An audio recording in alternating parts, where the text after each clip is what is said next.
Bom dia, boa tarde, boa noite, dependendo do horário, do dia que vocês estão assistindo. Então, hoje nós vamos ir para o módulo 4, né, para falar sobre a amostragem, como montar um formulário online, daí, né, mas que também vários aspectos valem para um formulário de forma física. Então, em pesquisa quantitativa, né, a gente faz o levantamento de dados qualitativos do consumidor, ou seja, a gente tira informação qualitativa. Qual é o seu gênero, masculino, feminino, né? Qual é a sua faixa etária, né? 18 a 25 anos. Isso daí é um dado qualitativo, né? Uma qualidade dele, né? Uma característica dele. A gente transforma isso daí em dados numéricos. Então, dos meus participantes, 30% eram homens, 70% eram mulheres, né? Então, isso daí são dados quantitativos, né? Que é o que a gente vai começar a ver nos módulos a partir de agora. Então, quais sabores de sorvete você gosta? Né? Então, tu vai perguntar lá para 400, 500 pessoas, né? E tu vai contar depois, né? Quantas pessoas disseram sorvete de morango, quantas pessoas disseram sorvete de chocolate.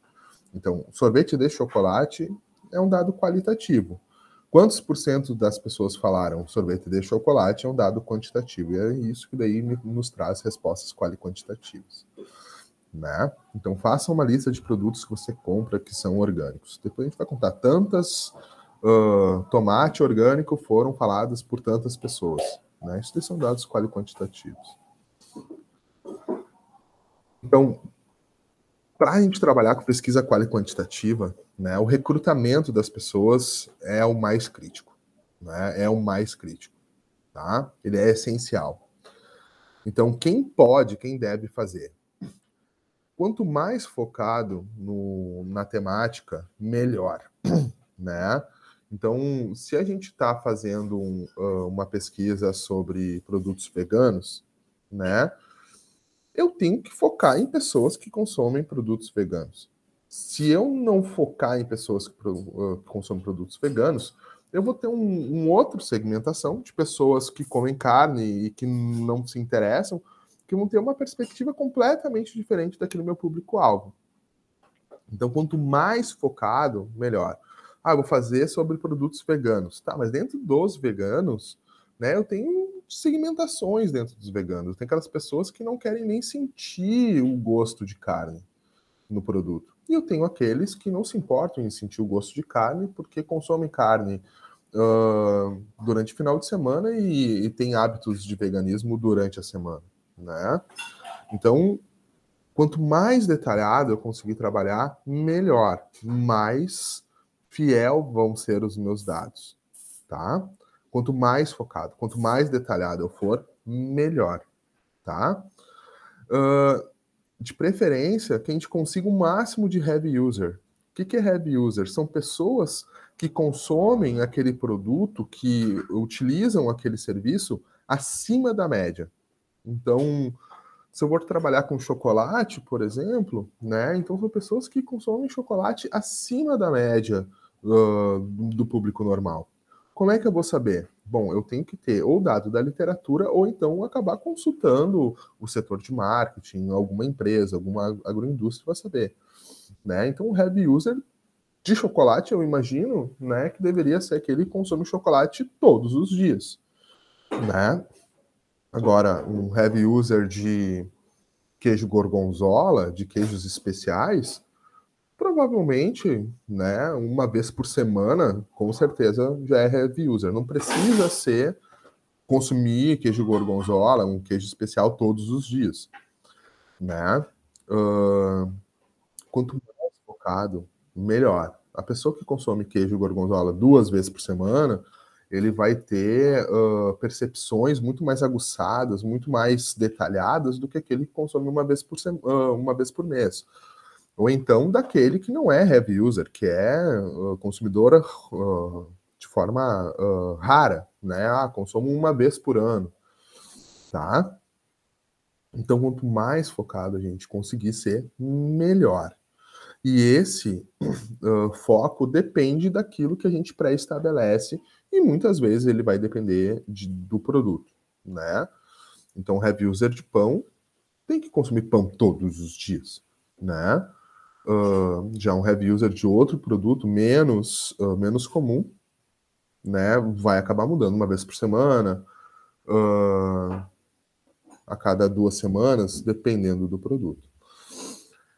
Em termos de pesquisa, tá? Hoje em dia ainda se aceita uma amostragem com claro viés. A gente ainda aceita, ainda está sendo aceito esse claro viés. Como, por exemplo, esse trabalho do Gabriel Máscio, que a gente publicou agora em 2023, sobre aproveitamento integral de alimentos, né? Em que a gente apresenta, então, aqui no artigo, né, as características da nossa amostragem. Elas são apresentadas em forma de tabela, aqui, então, né? Aqui a estratificação, então, gênero, a idade média, a faixa salarial, a faixa educacional, né? Então, a gente apresenta o número de pessoas, então, aqui, né, no título, né, os voluntários, a caracterização dos voluntários, então, de que a gente conseguiu 552 pessoas. Então, a gente apresenta aqui, então, 349 das minhas 552 pessoas, né, 63% eram mulheres. Então, obviamente, isso daí não representa, né, a população brasileira. A população brasileira é mais perto de 50-50, né? Então, eu estou trazendo viés. A maioria são mulheres e gênero, a grande maioria das temáticas relacionadas a comportamento do consumidor tem diferença entre a percepção dos homens, tem diferença em relação à opinião, atitude, comportamento dos homens. Então, no momento que eu não pego, né, uma porcentagem referente, né, à população brasileira, eu já estou trazendo viés. E daí, olha aqui, né, em relação à faixa a faixa de escolaridade, né, 76%, né, da nossa amostragem eram de pessoas com graduação ou mais, né? O que também é um claro viés da nossa amostragem desse trabalho, né? Um claro viés. Né? A gente sabe que não são 3/4 da população brasileira que tem ensino superior completo, né? Isso daqui porque ainda é muito difícil, né, a gente conseguir ter uma amostragem da melhor forma possível. É muito difícil, né? Ainda se aceita na pesquisa científica, ainda se aceita, mas isso tende a mudar, porque os grandes pesquisadores, né, nessa área de consumidor, eles estão puxando o nível muito para cima, né?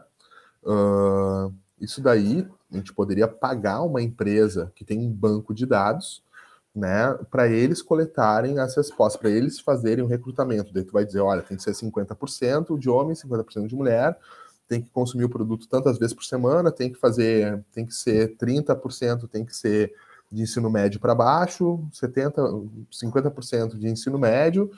Então tu dá esses dados para a empresa, e a empresa vai lá, a partir do seu banco de dados, consegue isso para vocês. Né? Mas a questão é que para tu conseguir umas 500 respostas de uma empresa que vai fazer esse recrutamento para vocês, hoje em dia não deve sair por menos de 5 mil reais. Né? Não deve sair por menos de 5 mil reais. 500 respostas, que é mais ou menos o mínimo.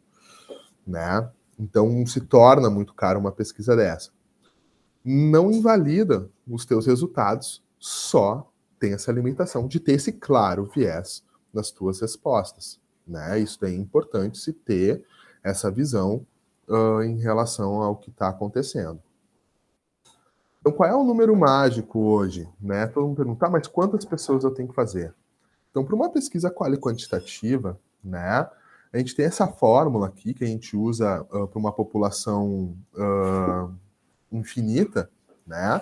Quando a gente fala de amostragem, né? Quanto maior é o número da minha população, começa a não mudar o número da minha amostragem. Então, ali, a partir de uma população de 100 mil pessoas, começa a mudar muito pouco, tá?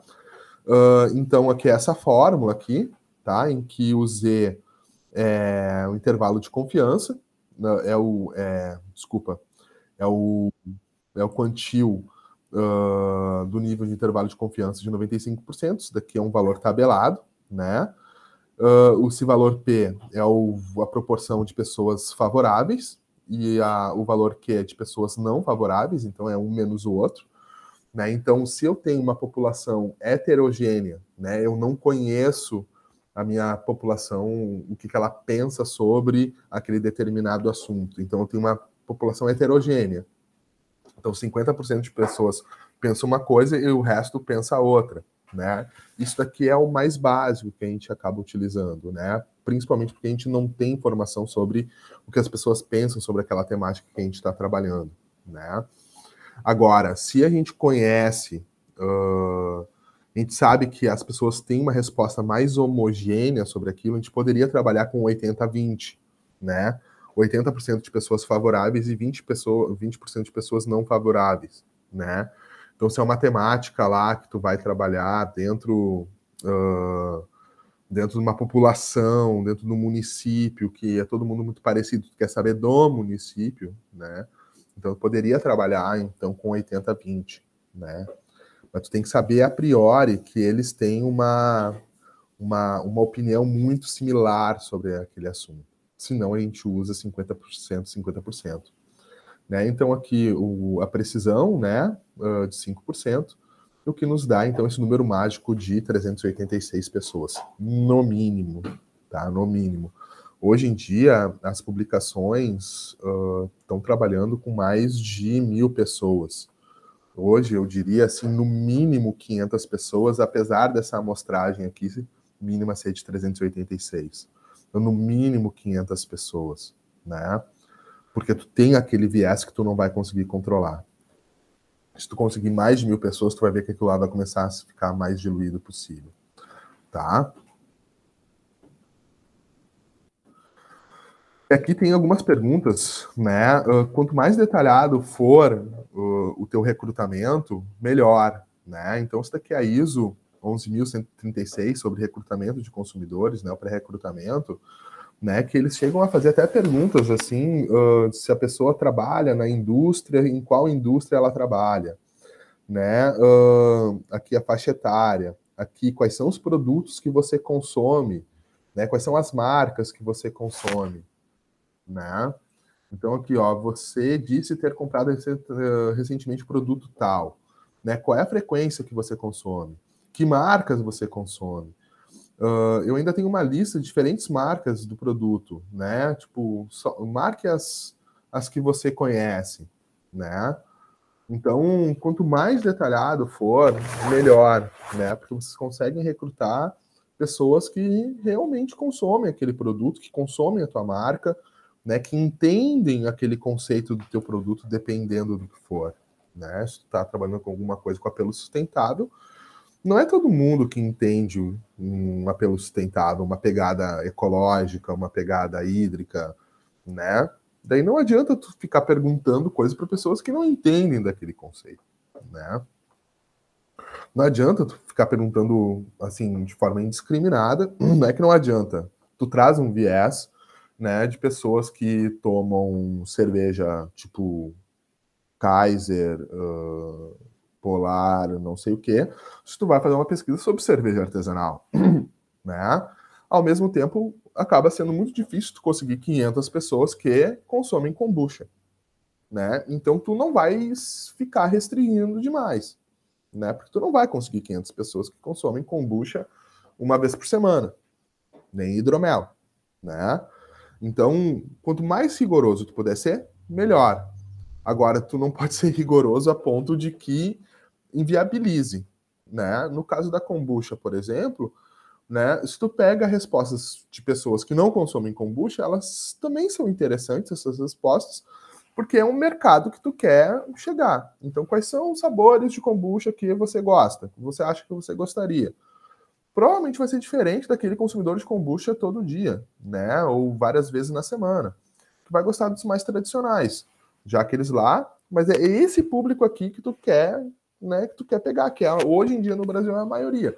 Então a gente tem que trabalhar com essas informações, né? Para a gente ter não restringir e saber o que extrair da nossa resposta, tá? Então aqui tá, como é que a gente faz um Google Forms, né? Um formulário de pesquisa, que poderia ser de forma em papel também. Só que depois tu vai ter, tá no papel, tu vai ter que passar isso daí para o Excel, para o Word, né? E aqui já vai as respostas todas prontas. Então lá no teu e-mail, né? Tu vai lá nos 3 pontinhos, né? Vai abrir esses vários macros aqui, vai clicar em formulários, tu vai criar um novo, né? Um em branco, tu vai colocar ali o título, né? E quando tu clicar aqui em cima, o título já vai ali para o título do teu formulário. E daí aqui tu vai começar com as perguntas básicas. Claro, né? Se for uma pesquisa científica, ainda tem a questão do termo de consentimento livre esclarecido, que seria a primeira pergunta, né? Para mostrar para as pessoas os riscos, os benefícios, o objetivo do trabalho, né? Perguntar se ela concorda ou não, né? Então seria a primeira resposta, se for uma pesquisa científica de cunho acadêmico, né? E depois, então, aqui, né? Tu começa com as perguntas, né? Tu coloca a pergunta e aqui tu tem uma resposta de múltipla escolha, né? Então, tu vai colocar várias opções e a pessoa vai conseguir escolher apenas uma, né? Então vai estar ali, masculino, feminino, prefiro não dizer, não me identifico com nenhum. Então a resposta de múltipla escolha, né? A pessoa consegue fazer só um. Se tu clicar aqui na esquerda, no maisinho, vai ser adicionar uma pergunta, né? Qual a sua idade? Né? Se tu colocar um parágrafo, né? A pessoa vai poder escrever, né? A pessoa vai poder escrever a idade. 36 anos. O que a gente tem que cuidar, né, é que a idade depois tu tem que fazer a média. Então, se a pessoa escreve 36 anos, o Excel ele não vai entender aquilo como um número, ele vai entender aquilo como uma frase. Daí depois tu vai ter que ir um por um para tirar os anos e ficar só o número para tu conseguir fazer a média, o desvio e assim por diante.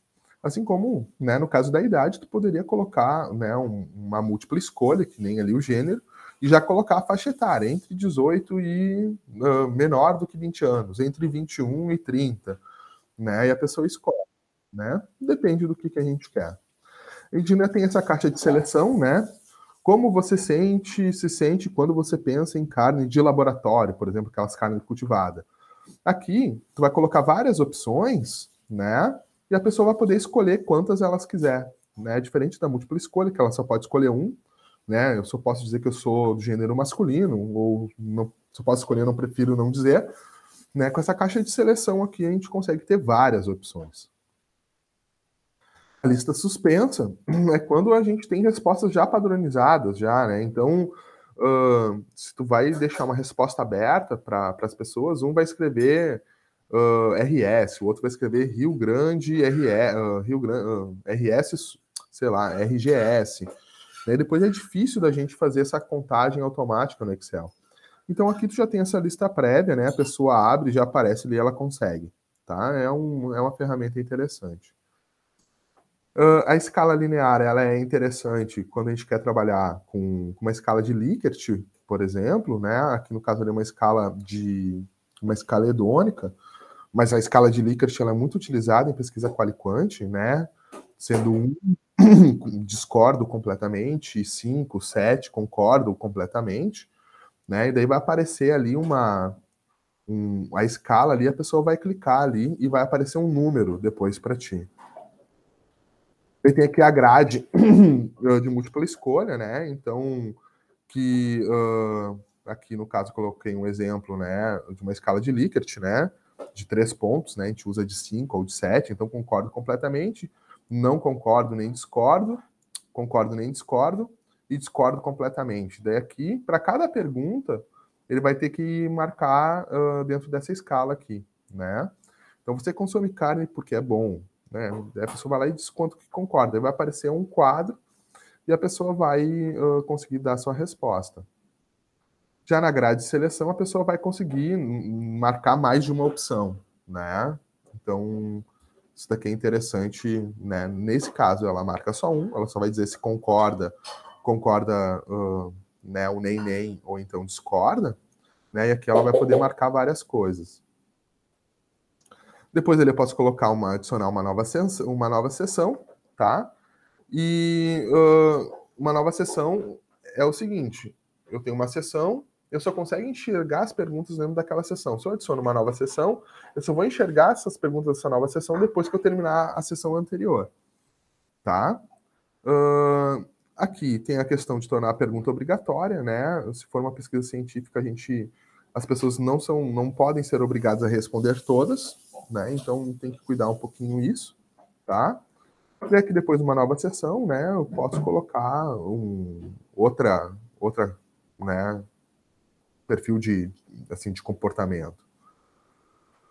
Eu posso, né? No final de uma sessão, né? Clicar ali após a sessão continuar para a sessão, daí ali eu posso clicar e dizer, olha, vai para a sessão 2, vai para a sessão 3, né? Então, que nem aqui, né? Você concorda em participar do estudo? Se a pessoa diz não, né, tu pode colocar lá e tipo ir para a sessão final, né?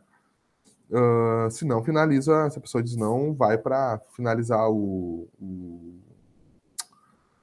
formulário, né? Tipo, que ela não concordou, então ela não vai responder, ela não pode responder, né?